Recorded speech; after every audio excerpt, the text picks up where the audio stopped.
Okay, picture this. It's late. You're staring at a basket of hot, golden French fries. You know you shouldn't.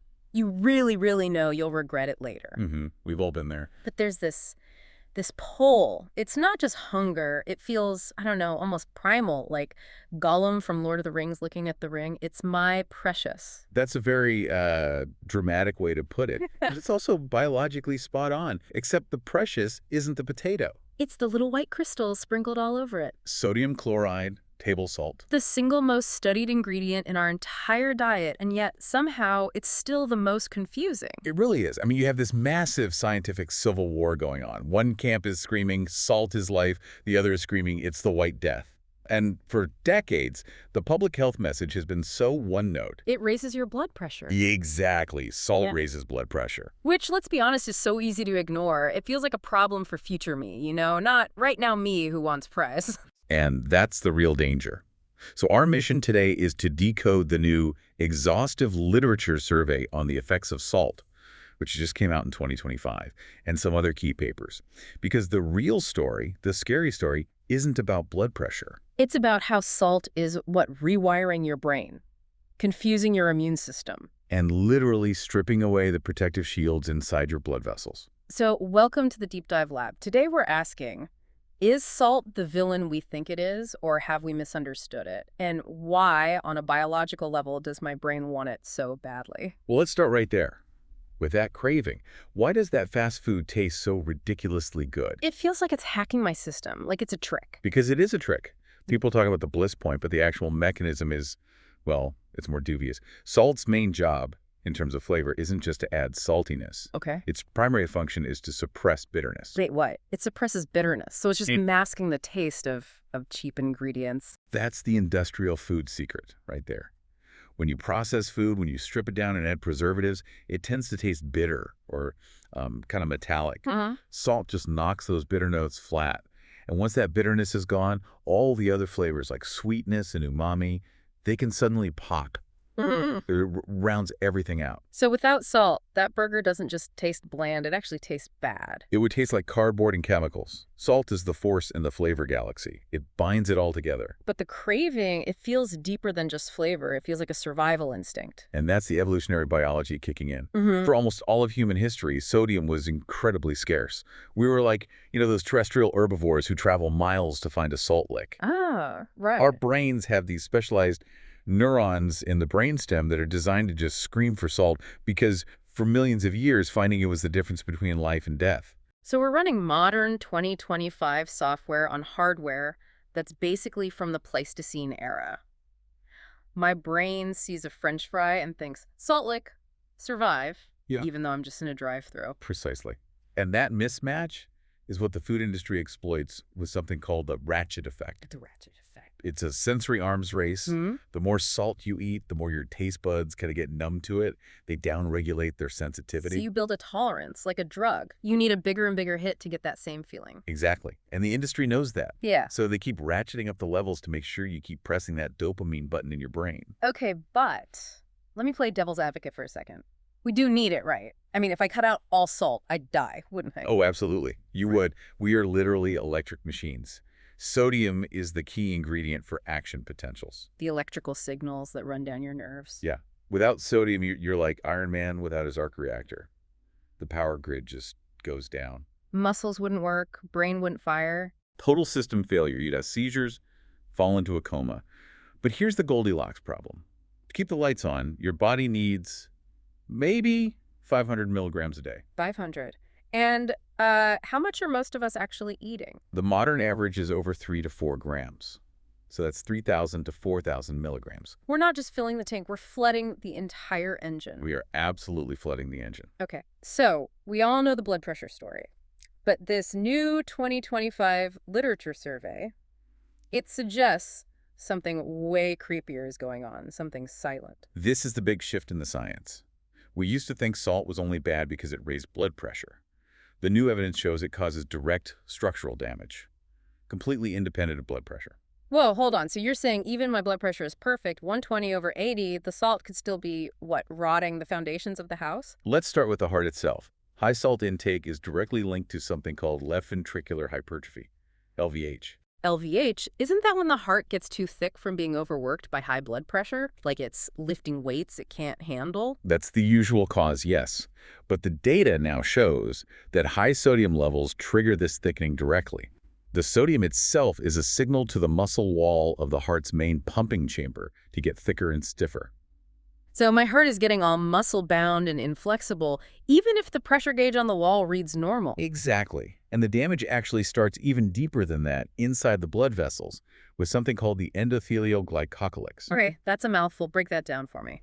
Think of it like a microscopic sort of Teflon coating on the inside of every single blood vessel in your body. It's like a force field that's supposed to protect the vessel walls. A force field, I like that. So what does salt do to it? It damages it. Scientists have used atomic force microscopy to actually measure this. High sodium levels make this coating stiff and brittle. It's like taking a soft, flexible garden hose and turning it into a rigid, fragile pipe. And this is all happening before my blood pressure even starts to climb. Long before. This changes the entire conversation. It's not just about managing pressure anymore. It's about preserving the actual integrity of your vessels. And the damage isn't just in the chest, is it? We have to talk about the brain. Yes. The sections in the 2025 review on Alzheimer's they were pretty unsettling. It all came down to nitric oxide, right? It did. High salt intake reduces the amount of available nitric oxide, or NO, in the brain. Now, NO is critical for blood flow, but it also has another job. It helps stabilize a protein called tau. Tau proteins. Okay, I know those. Those are the proteins that get all tangled up in the brains of Alzheimer's patients. Exactly. In a healthy brain, tau proteins are like the railroad ties holding the tracks of your neurons together. They keep everything stable. But when your nitric oxide levels drop because of high salt, The tau proteins become unstable. they detach and they start clumping together into these massive tangles. It's like taking your wired headphones, throwing them in your pocket, and pulling out a knot you can never untangle. And those knots, those tangles, are what kill the brain cells. They're a hallmark of the disease. And get this, in animal studies, if you feed mice a high-salt diet, they get cognitive impairment really fast. But if you give them a drug that keeps the tau protein stable, the salt doesn't hurt their brains. So the salt is literally pulling the pin on a grenade inside the brain. That's a good way to think about it. And the human data from the Kong et al. Review backs this up. For every single gram of salt you add to your daily diet, your risk of stroke goes up by 6%. 6% per gram. That adds up so fast with the way we eat. It stacks up incredibly fast. Okay, so a stiff heart, damaged blood vessels, tangled proteins in the brain. But there was one more system that really truly shocked me. The immune system. Ah, yes.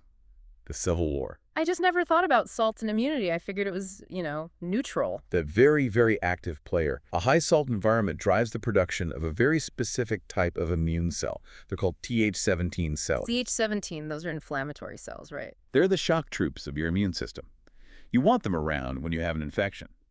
But with too much salt, these Th17 cells become, and this is the scientific term, highly pathogenic.